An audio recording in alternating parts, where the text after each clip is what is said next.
우리 하나님께 신앙을 고백하겠습니다. 시작. 주는 그리스도시요 살아계신 하나님의 아들이십니다. 아멘. 오늘은 새로운 생명입니다.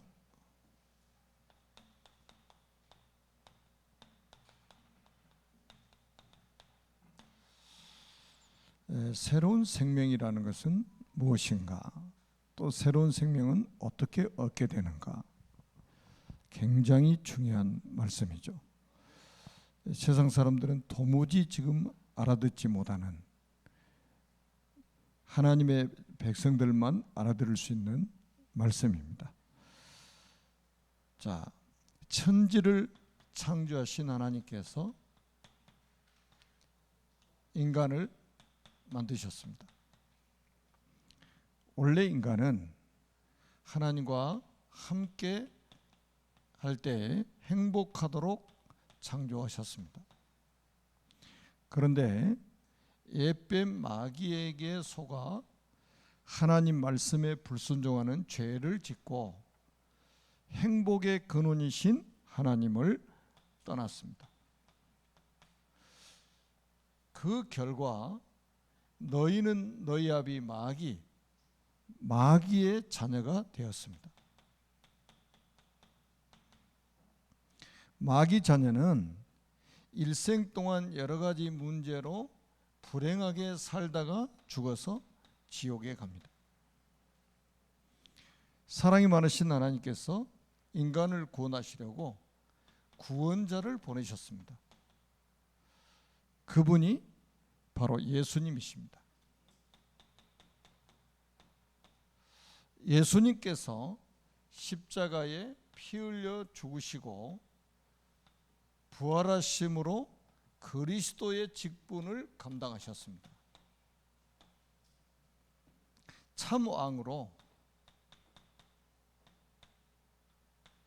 마귀의 머리를 박살내시고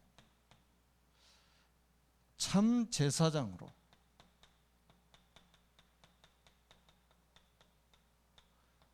우리의 모든 죄를 용서하시고 참 선지자로 하나님 만나는 길이 되셨습니다. 이분을 믿고 영접하면 하나님 자녀가 됩니다. 하나님 자녀는 일생 동안 참된 행복을 누리며 살다가 영원한 천국에 들어갑니다. 이 예수 그리스도를 마음속에 주인으로 영접하시면 됩니다. 지금 저와 함께 기도로 영접을 하도록 하겠습니다. 저를 따라서 기도합니다. 살아계신 하나님, 저는 죄인입니다. 마귀에게 속아 하나님을 떠나 여러 가지 문제로 불행하게 살았습니다. 지금 이 시간 제 마음의 문을 활짝 엽니다. 참왕으로 마귀의 머리를 박살내시고 참 제사장으로 나의 모든 죄를 용서하시고 참 선지자로 하나님 만나는 길이 되신 예수 그리스도를 제 마음속에 주인으로 영접합니다. 지금 성령께서 제 마음속에 들어오셔서 저를 하나님의 자녀로 삼아주시고 참 행복을 누리며 살게 하옵소서. 진리의 성령께서 저를 인도하시고 역사에 주옵소서. 저를 하나님의 자녀로 삼아주신 것을 믿고 감사드리며 예수 그리스도의 이름으로 기도합니다. 아멘. 아멘. 이 속에 다 있어요. 성경 66권에 가장 중요한 핵심이 이 속에 다 들어있습니다. 더 이상 설명을 안 해도 될 만큼 이 속에 다 들어있어요. 자, 그렇다면 우리가 예수님을 영접하는 것은 곧 새로운 생명을 얻는 것을 의미합니다. 영접하는 자고 그 이름을 믿는 자들에게는 하나님의 자녀가 되는 권세를 주셨으니, 영접을 하는 순간에 우리 안에 성령께서 내주하시고, 또 성령의 내주, 이걸 구원이라고 하는 거죠. 내주하는 사람 평생을 하나님이 인도해 가십니다. 그러니까 여러분들의 삶을 평생 인도해 가셔요. 제가 말씀드렸죠. 기차에는 기관차가 있고 객차가 있어요. 기관차는 앞에 그 끌고 가는 차잖아요. 객차들은 거기에 연결해 가지고 끌려가는 차를 객차라고 하는 거예요. 성령께서 기관차가 되시고 우리는 객차에 딱 실려 가지고 지금 쫙 타고 하는 거예요. 또 다른 말로 하면 견인, 자동차 고장 나면 제일 먼저 찾아오는 차가 있죠. 견인차. 어디서든지 자동차 고장 나 세워져 있으면, 사고 나 있으면 견인차들이 막 달려옵니다. 그래서 조금 성한 차는 끌고 가요. 아예 고장 나면 싣고 가버리더라고. 성령의 인도라는 것을 다른 말로 하면 견인이라고 하는 거예요. 견인. 그러니까 여러분들은 절대 버리지 않고 끝까지 인도해 가시는 겁니다. 지금 비대면으로 예배 드리신 분들도 큰 은혜 받으시기 바랍니다. 은혜 받아야 됩니다. 그런데 이 생명을 언제 잃어버렸는가? 이 생명을 언제 잃어버렸는가? 여러분 잘 아시죠? 창세기 2장 17절에 다 주시고 하나 금하셨는데 그게 바로 선악을 알게 하는 나무 선악과입니다. 이걸 먹는 날에는 반드시 죽으리라고 말씀하셨어요. 그런데 창세기 3장 1절로 20절에 보니까 사탄의 유혹을 받고 이 선악과를 따먹고 말았습니다. 그래서 에덴 동산에서 추방을 당하게 되면서 죽음이 시작된 거예요. 단순한 죽음이 아니에요. 하나님을 떠난 것은 생명을 잃어버린 거예요. 그래서 이거를 칼빈은 전적 타락, 전적 부패라고 표현을 했습니다. 전 인격적으로 타락하고 부패됐단 말이에요. 그러니까 바울은 이거를 뭐라고 표현했냐면, 우리 사람들 무덤으로 표현해요. 무덤. 그러니까 입만 열면 막 썩은 것들이 나오는, 무덤 굴만 탁 열면 그냥 시체 부패된 거 냄새 펄펄 나잖아요. 그 정도로 부패돼 버렸다. 그래서 이 생명을 얻기 위해서 우리 인간은 어떤 노력을 해왔는가? 이거예요. 그게 바로 종교입니다. 종교로 구원받을 수 있습니까? 종교는 사람이 만들었고 그 배후에는 사탄이 존재하고 있습니다. 종교의 시작은 창세기 3장이에요. 하나님 떠난 인간이 갑자기 불행해지니까 뭔가 해결해 보려고 몸부림치는데 그게 무화과 나무로 치마를 입은 거예요. 이게 종교의 시작입니다. 그런데 사도행전 4장 12절에는 다른 이로서는 구원을 받을 수 없다고 단언했습니다. 천하 인간의 구원 얻을 다른 이름을 주신 적이 없다는 거예요. 그러니까 종교는 구원이 없어요. 그래서 종교 생활 하면 할수록 망하는 겁니다. 또 어떤 노력을 했습니까? 사람들이 막 선하게 살아봐야지, 선하게 살면 돼, 저 선하게 살아서 좋은 데 갔을 거야, 이럽니다. 그 예수 믿는 사람도 이런 사람들이 있어요. 큰일 납니다. 여러분 이사야 64장 6절에 보니까 사람의 의는 더러운 옷과 같다고 그랬어요. 또 다른 우리가 알아듣기 배우는 말로 해적선에 탄 사람이 너무 착해. 밥도 잘하고 청소도 잘하고 빨래도 잘하고 심부름도 잘해요. 그리고 거기다 또 건강까지 해. 아, 이거 너무 착하구나. 해적선 탄 해적이라니까요. 그 해적이 착할수록 나쁜 놈이요. 열심히 할수록 나쁜 놈이 되는 거예요. 빨리 해적선에서 옮겨 타야 돼요. 내려와야 돼. 사람의 의는 더러운 옷과 같다. 또 사람들이 어떤 노력을 합니까? 그래, 철학으로 해결해야 돼. 그래, 사람은 배워야 되는 거야. 그래서 그렇게 많이 배운데 사람이 이 세상이 이렇게 난립니까? 많이 배운 사람 도둑들도 크게 하잖아요. 요즘에 나라를 망하기도 하고 말이죠. 시골 농부가 나라 망하게 하는 거 봤습니까? 여러분 골로새서 2장 8절에 보니까 철학과 헛된 속임수로 노략질할까 두려워라. 헛된 속임수래요. 헛된 속임수. 골이 텅텅 비어가지고 골로새 2장 8절이요. 골이 텅텅 비어가지고 철학하는 사람 보세요. 하여튼 진짜 헷갈리는 존재입니다. 많이 할수록 더 어려워져요.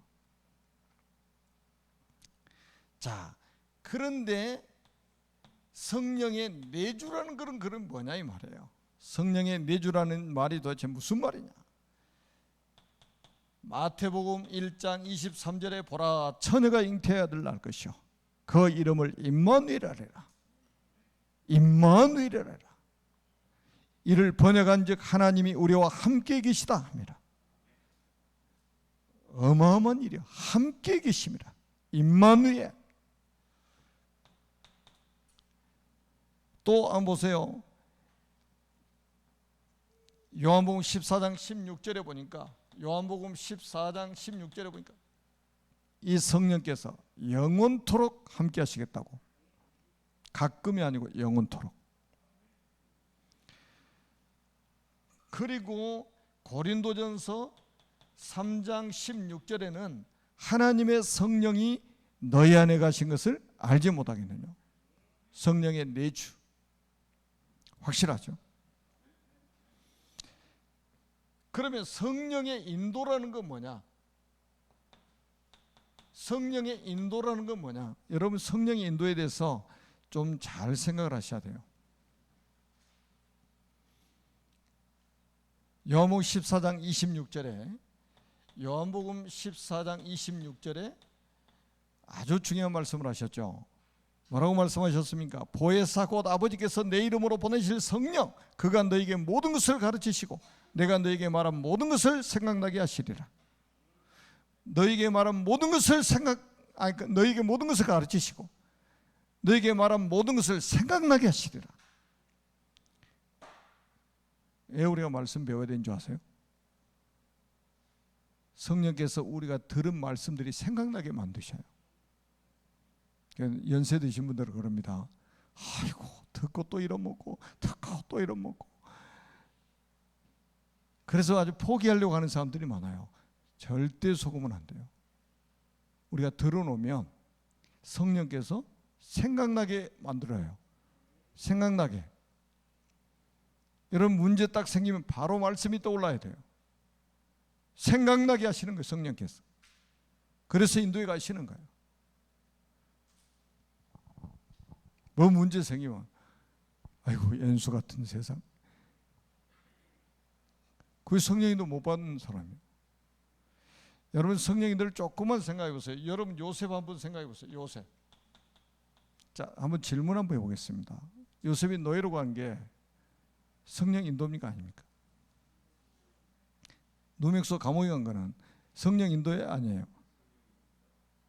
아멘이죠.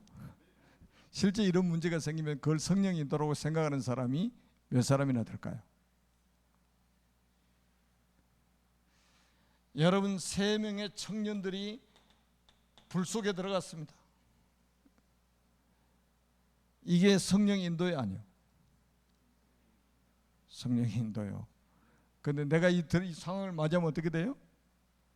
하나님 나를 버리셨다고 생각할 사람들이 많을 거예요. 다니엘이 어디 들어갔습니까? 사자굴 속에 들어갔습니다. 사람이 집어넣은 것 같죠? 하나님께서 사자굴 속에 들어가게 하신 거예요. 성령 인도라고 생각하니까 사람들이요, 뭐 아무 문제 없이 그냥 육신적으로 좋은 일만 생기는 것을 성령 인도라고 합니다. 그러니까 성령 인도는 오해를 하고 있는 거예요, 한마디로.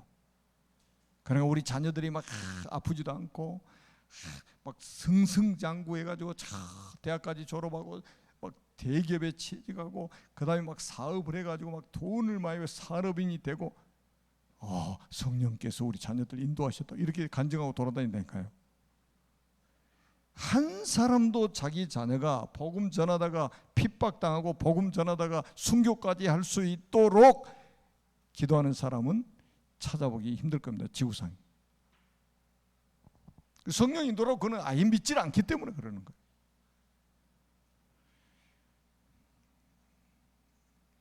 여러분, 사도행전 11장 19절 한번 보세요. 스데반의 환난을 인하여 흩어진 자들이 베니게와 구브로와 안디옥까지 흩어져 이를 안디옥에서 교회가 세워지고, 이런 핍박, 스데반의 환난을 통과해 가지고 흩어졌어요. 완전한 성령 인도예요. 그래서 안디옥 교회가 세워지고 결국은 세계 복음화가 이루어지는 거예요. 핍박, 그래서 두려워할 필요 없다 이 말이에요. 환난 두려워할 필요가 없어요. 하나님이 내가 제대로 안 가니까 제대로 가도록 만드시는 거예요. 아니, 너 애굽에 가서 복음 전해야 되는데 안 가니까 하나님이 끌려가게 만들고, 바벨론 가서 선교해야 되는데 안 가니까 포로로 끌려가게 만들고, 노마에 복음 전해야 되는데 안 가니까 속국이 되게 만들고, 그래서 하나님이 원하시는 절대 목표 세계 복음화 이루셔야 되기 때문에 우리가 절대로 속으면 안 돼요. 그래서 여러분들 100% 하나님이 여러분 인도에 가신다니까요. 그러면 새 생명을 가지면 변화되는 게 있습니다. 변화되는 거. 오늘도 본문에 나왔죠. 그런즉 누구든지 그리스도 안에 있으면 새로운 피조물이라 이전 것은 지나갔으니 보라 새 것이 되었도다. 신빙이 되었도다. 자꾸 자기가 중고차 수리해서 쓴 수리해놓은 차처럼 생각하는 새로운 피조물입니다. 새로운 피조물, 새로운 생명, 이것이 우리 속에 회복된 거예요. 어떻게 했냐? 요한복음 8장 44절에 마귀의 자녀가, 요한일서 3장 2절에 보니까 하나님의 자녀가 되어버린 거예요. 여러분, 하나님의 자녀가 됐다니까요. 하나님의 자녀. 이제는 우리가 하나님의 자녀는 뭡니까? 성령의 인도를 받게 됩니다. 평생 성령의 인도를 받게 돼요. 하나님의 종이 돼가지고, 의의 종이 돼가지고 하나님의 인도받게 된다니까요. 그리고 뭡니까? 우리가 이제 육신의 상태는 결국 뭡니까? 이 공중 권세 잡은 자의 손에서 벗어나서 진짜 성령의 제대로 인도를 받게 되죠. 이 생명이 어떻게 주어졌는가? 이 생명이 어떻게 주어졌는가?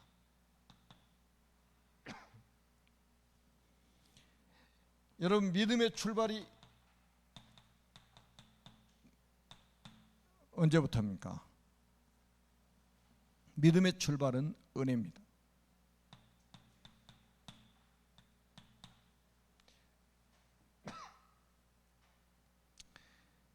자, 성경 한번 잘 보세요. 우리가 요한복음 1장 12절에 13절에 보니까 영접하는 자고 그 이름을 믿는 자들에게는 하나님의 자녀가 되는 권세를 주셨으니, 13절이 굉장히 중요합니다. 이는 혈통으로나 육정으로나 사람의 뜻으로 나지 아니하고 오직 하나님께로부터 난 자들이니라. 우리가 이 생명을 어떻게 얻게 됐느냐? 하나님께로부터 난 자만이 예수님을 그리스도로 믿고 영접해서 하나님의 자녀가 될 수 있다는 거예요. 모든 시작이 하나님께로부터. 이게 은혜 중에 은혜라 이 말이에요. 또 보세요. 마태복음 16장 16절에 17절 한번 보세요. 주는 그리스도시요 살아계신 하나님의 아들이시니다. 이 고백을 하고 나니까 예수님 바로 그래서 아유 똑똑하구나 너, 이렇게 말씀하지 않고 바요나 시몬아 내가 복이 있도다. 이를 알게 한 이는 혈육이 아니요 하늘에 계신 내 아버지시니라. 이게 은혜요. 이걸 은혜라고 하는 거예요. 하늘에 계신 내 아버지가 너에게 내가 예수 그리스도인 것을 알게 하셨다 이 말이에요. 그리고 그것이 믿어지게 만들었다는 거예요. 특히 우리가 에베소서 2장 8절에 너희가 그 은혜로 인하여 믿음으로 말미암아 구원을 받았는 이것이 너희에게서 난 것이 아니요 하나님의 선물이라. 여러분 이 은혜를 다른 말로 뭐라고 그래요? 하나님의 선물이라. 하나님께로부터 출발한 거예요. 아멘. 종교는 사람으로부터 시작됐어요. 복음은 하나님께로부터 주어진 겁니다. 자, 이 생명의 내용이 뭡니까?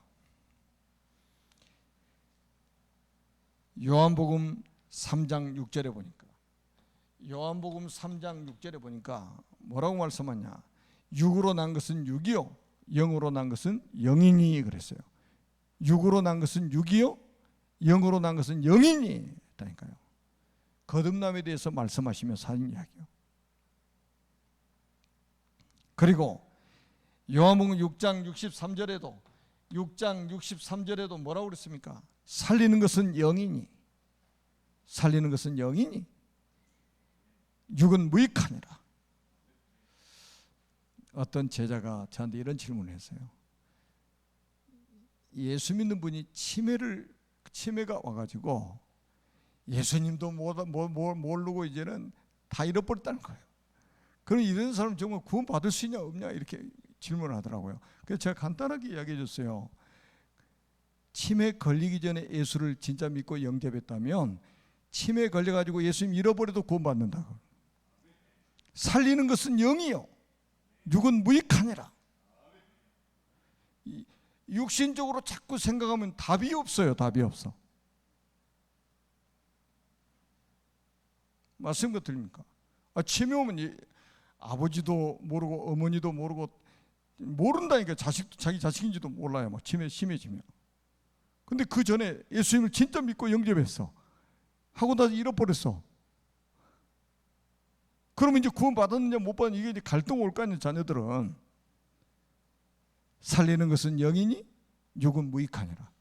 육신적으로 잃어버려도 이제는 그 영은 이미 구원받은 거 한 번 받은 건 영원한 것이잖아요. 그리고 뭡니까? 믿음의 근거가 뭡니까? 믿음의 근거. 이게 아주 중요한 거예요. 우리 믿음의 근거는 베드로전서 1장 23절에 보니까 하나님 말씀입니다. 자꾸 그러니까 말씀 아닌 거 자꾸 이야기해봐야 시간 낭비예요. 시간 낭비. 그러니까 말씀이 우리의 믿음의 근거예요. 우리가 왜 자꾸 구원의 길을 합니까? 영접하는 자고 그 이름을 믿는 자들은 하나님의 자녀가 되는 권세를 주셨으니 요한복음 1장 12절에 말씀의 근거를 가지고 하잖아요. 저게 전부요. 구원의 길이. 그러니까 말씀이 근거라니까요. 하나님이 우리가 똑똑해서 예수 믿는 거죠. 아니요. 하나님께로부터 난 자라야만이 예수님을 믿을 수 있습니다. 그걸 은혜라고 하는 거예요. 은혜. 말씀에 기록되어 있잖아요. 말씀에 기록됐잖아요.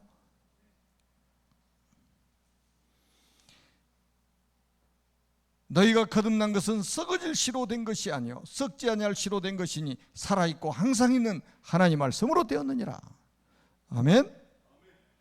생명을 가진 사람은 어떻게 성장하는가? 이게 아주 중요합니다. 어떻게 성장하는가? 생명을 가진 자는 어떻게 성장하는가? 이거예요. 첫째는 뭐냐? 베드로전서 2장 2절입니다. 신령한 젖을 먹어야 돼요. 신령한 젖이 뭐예요? 하나님의 말씀입니다. 그래서요, 건강한 자녀는 엄마 젖을 거의 하루 종일 먹습니다. 건강한 자녀는, 아이는 엄마 젖을 거의 하루 종일 먹어요. 그런데 아이가 병들어 버리면 젖 안 먹습니다. 어른들도 마찬가지예요. 몸에 병 들면, 병이 중환병이 들면요, 제일 먼저 떨어지는 게 뭐예요? 밥맛 떨어집니다. 밥 못 먹어요. 아무리 좋은 음식 봐도 짜증나는 거예요, 나중에는 보면은. 여러분, 건강한 성도는, 건강한 하나님의 자녀는 말씀, 신령한 젖인 말씀을 사모하게 돼 있어요. 말씀을 사모합니다.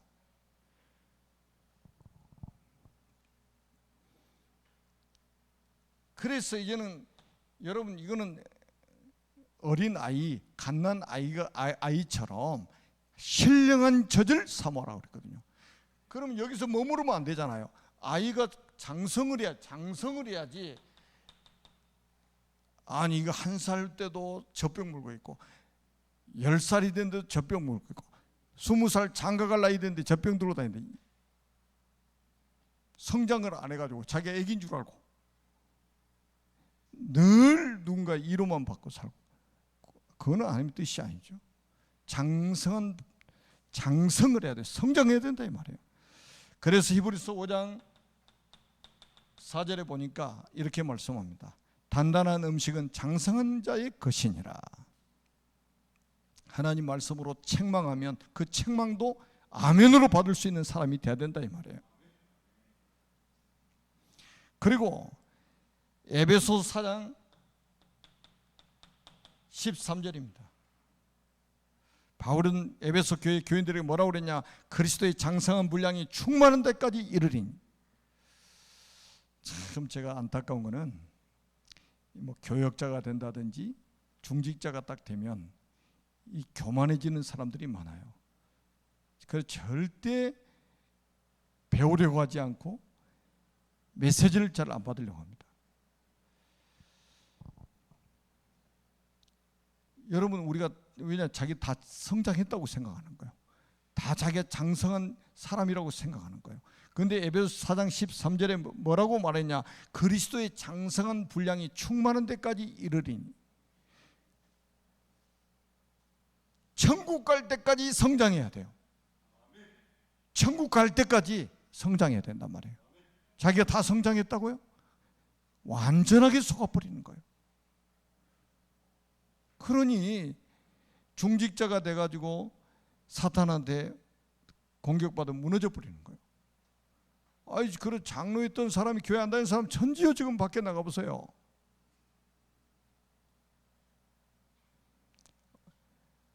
아니, 그 집사 때는 그렇게 겸손하더니 말이죠. 장로가 되니까 이게 이게 무슨 명예인 줄 알고 교만해져 가지고 말이죠. 우리 교회 장로님도 이야기하는 게 아니에요. 전도사 때 그렇게 겸손하게 보이더니 목사가 딱 되니까 목에 막 깁스를 하고 다녔네.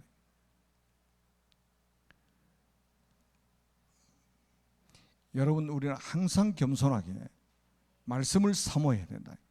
왜냐, 그리스도 예수의 분량이 충만한 데까지 우리는 이래야 되기 때문에 죽을 때까지 우리는 믿음의 성장이 있어야 된다 이 말이에요. 그래서 우리가 이런 말씀들을 붙잡고 이제는 깊은 기도 시간 있어야 됩니다. 깊은 기도 시간이 있어야 돼요. 하나님 말씀을 딱 붙잡고 기도하는 시간이 필요합니다. 조금 우리가 갱신해야 될 거는 뭐냐? 예배 시간 딱 끝나면요, 말씀 붙잡고 조용한 시간, 깊은 시간을 한번 딱 가질 수 있어야 됩니다. 그리고 하루에 한 번은 정말로 깊은 시간이 필요해요, 우리에게. 말씀 붙잡고 기도하는 깊은 시간이 필요하단 말이에요.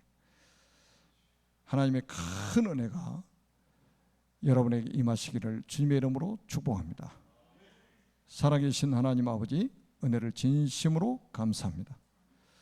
주님 홀로 영광을 받아주시고 우리 모든 성도들이 그리스도 예수의 분량이 충만한 데까지 이르러 237 나라 5천 종족을 살리고도 남을 수 있는 최고의 전도자로 세워지는 시간이 되게 하옵소서. 우리 모든 성도들이 있는 현장에 능력의 천사를 파송하셔서 흑암의 권세를 무너뜨려 주시고 하나님의 나라가 임하게 하옵소서. 주 예수 그리스도의 이름으로 간절히 축복하며 기도하옵나이다. 아멘.